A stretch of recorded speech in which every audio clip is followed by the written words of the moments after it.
నేను మరీ వెనక్కి తరం వెళ్ళలేను కానీ నేను చూస్తున్నంత వరకు ఒక శ్రీశ్రీ గారిని సాహిత్యకారులు నేను, ఎందుకంటే వాళ్ళు కొంచెం ఆ పాటలో లేదంటే వాళ్ళ మాటల్లో కొంచెం ఉత్ప్రేరంగా ఉండేది. అంటే లేదు ఇది చెయ్యండి, ఇది కూడా చెయ్యొచ్చు అని ఎవరినన్నా కొంచెం ఉత్తేజపరిచేలా ఉండేది.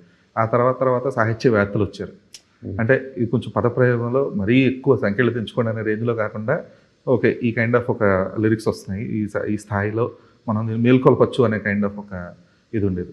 ఆ సాహిత్యకారుల నుంచి సాహిత్యవేత్తల నుంచి మామూలు ఒక సాధారణ సరళమైన ఒక రచయితల కింద వచ్చింది. ప్రస్తుత తరం రచయితలను ఎలా చూస్తారు సార్? మీరు ప్రస్తుతం జెన్జీని ఏం చూస్తున్నారు అదే ప్రస్తుత తరం రచయితలు కూడా. ఓకే. ఒకప్పుడు కేవలం పెద్దోళ్ళు బెత్తం పట్టుకుని తరిమితే ఆ పని చేసుకుంటూ వెళ్ళిపోయేవారు, ఏం పని చేస్తున్నామో తెలియదు.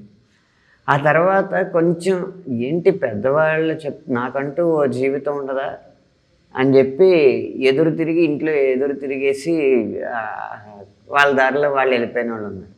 తర్వాత కొంచెం పరిపక్వత వచ్చి నా దారి ఇది, నేను ఇలా వెళ్దాం అనుకుంటున్నాను అని ఇంట్లో వాళ్ళని ఒప్పించి లేదు నమ్మకం కలిగించి వెళ్ళడం తర్వాత వచ్చింది. ఇప్పుడు ఏమైందంటే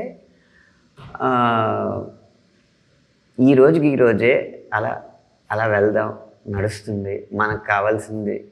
ఇప్పుడు అద్దెంట్లో 3 బెడ్రూమ్లో ఉన్న, సొంత ఇంట్లో 2 బెడ్రూమ్లో ఉన్న, దేంట్లో సౌకర్యంగా ఉంటున్నామో అది చూసుకోవాలి కానీ మనకు సొంతమైందో లేదో చూసుకోవడం కాదు అని ఒక రకమైన ధోరణి వచ్చేసింది కదా.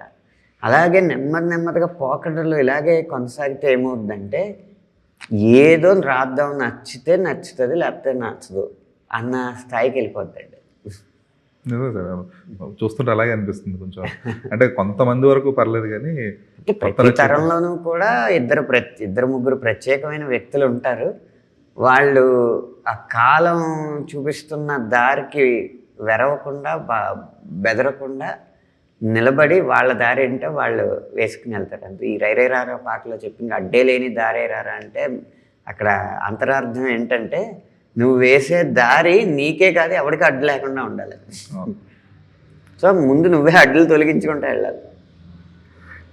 అలాగే